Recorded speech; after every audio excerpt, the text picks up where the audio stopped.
이야기 제목 얼룩진 유산. 오래된 저택의 핏빛 목소리. 엘레나의 손전등 불빛에 먼지가 춤추듯 떠다니며 작은 유령처럼 매달려 있었다.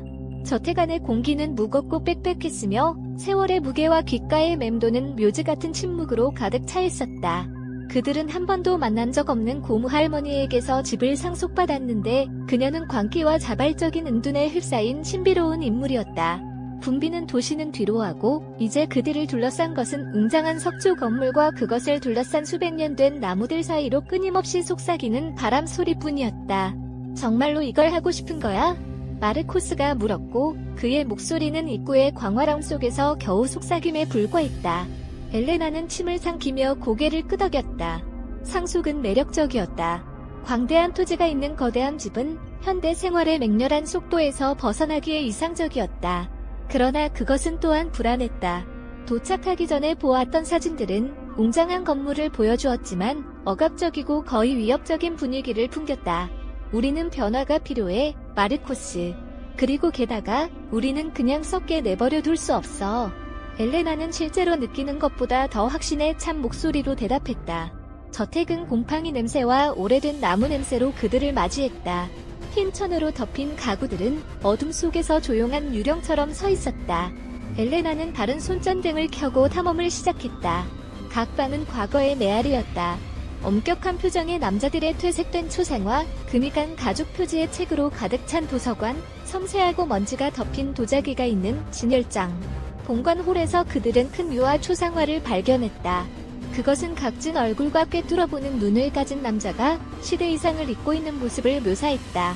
초상화 아래의 금판에는 그를 가족의 창시자이자 저택의 건축가인 사무엘 블랙우드라고 식별했다. 그의 눈빛 속에 무언가가 엘레나를 불안하게 만들었고 그녀의 피부에 소름이 돋았다. 그날 밤 그들은 덜 훼손된 방 중 하나에서 잠을 자다가 엘레나는 깜짝 놀라 깨어났다. 차가운 속삭임이 벽에서 흘러나오는 것 같았다. 처음에는 알아들을 수 없는 중얼거림, 다음에는 뚜렷한 단어들, 비록 쉰 목소리로 증오에 가득 차서 발음되었지만 갚을 것이다. 내 조상들이 한 일에 대해 갚을 것이다. 그녀는 마르코스를 깨웠고 그는 논리적으로 그 소리를 생생한 꿈으로 돌렸다. 그러나 날이 갈수록 현상은 심화되었다. 물건이 제자리를 바꾸고 문이 저절로 열리고 닫히고 끊임없이 속삭이는 소리가 점점 더 커지고 위협적이었다. 엘레나는 보이지 않는 존재가 그녀의 모든 발걸음을 따라가는 것처럼 감시받는다고 느끼기 시작했다. 어느 날 오후, 다락방을 탐험하다가 그녀는 먼지 덮인 천 더미 아래 숨겨진 오래된 나무 상자를 발견했다. 어렵게 열었다. 안에는 가죽으로 제본된 일기, 여러 장의 누렇게 바른 편지, 복잡한 조각이 있는 작은 은메달이 있었다. 일기는 사무엘의 아내인 아비가일 블랙우드의 것이었다. 그녀의 기록은 어둡고 충격적인 이야기를 드러냈다. 사무엘은 착취와 잔인함을 통해 재산을 모았다. 그는 폭력과 속임수를 사용하여 원주민의 땅을 빼앗았다. 죄책감과 공포에 시달린 아비가일은 그의 범죄를 고발하려고 시도했지만 사무엘은 그녀를 다락방에 가두고 미쳤다고 선언하여 그녀를 침묵시켰다. 편지들은 아비가일의 이야기를 확인했다. 그들은 사무엘의 폭정에서 벗어나기 위해 친구와 가족에게 보내는 절망적인 탄원이었다. 그러나 그중 어느 것도 목적지에 도달하지 못했다. 사무엘은 그것들을 가로채서 파괴하여 아내를 완전히 고립시켰다.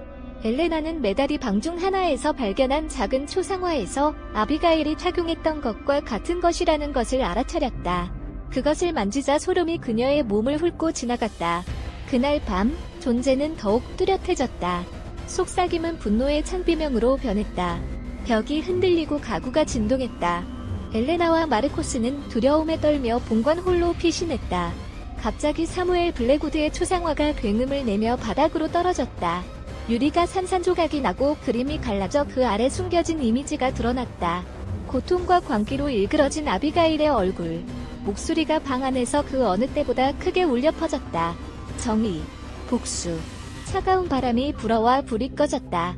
어둠 속에서 엘레나는 차갑고 앙상한 손이 자신의 팔을 잡는 것을 느꼈다.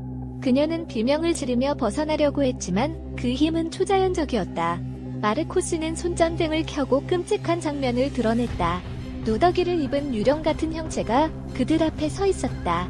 그녀는 아비가일 블랙우드였고 그녀의 얼굴은 창백하고 초췌했으며 그녀의 눈은 분노로 가득 차 있었다. 당신들은 내 집을 더럽혔고 내 고통을 되살렸어요. 유령이 쉭쉭거렸다. 이제 내 남편이 흘린 피의 대가를 치르게 될 거예요. 아비가일은 그들에게 달려들었다. 마르코스는 자신을 방어하려 했지만 그의 타격은 유령에게 아무런 영향을 미치지 못했다. 공황 상태에 빠진 엘레나는 다락방에서 찾은 메달을 기억했다. 그녀는 그것을 꺼내 아비가일 앞에 들고 있었다. 메달을 보자 유령은 멈췄다. 그녀의 얼굴이 부드러워졌고 잠시 동안 엘레나는 광기에 휩싸이기 전에 아비가일이 젊고 아름다웠던 여인을 엿볼 수 있었다. 용서해요. 아비가일이 속삭였고 그녀의 목소리는 이제 슬픔으로 가득 차 있었다. 당신들에게 고통을 준 것을 용서해요. 나는 이것을 원하지 않았어요. 그러고 나서 마지막 한숨과 함께 유령은 사라졌다. 바람이 먹고 벽이 흔들리는 것을 멈추고 저택은 절대적인 침묵에 잠겼다. 엘레나와 마르코스는 그곳에 서서 떨면서 숨을 헐떡이며 방금 일어난 일을 처리했다. 그들은 저택이 계속 비밀을 간직할 것이라는 것을 알았지만 아비가일의 복수가 충족되었다는 것도 알았다. 그들은 저택에 남아있기로 결심했다.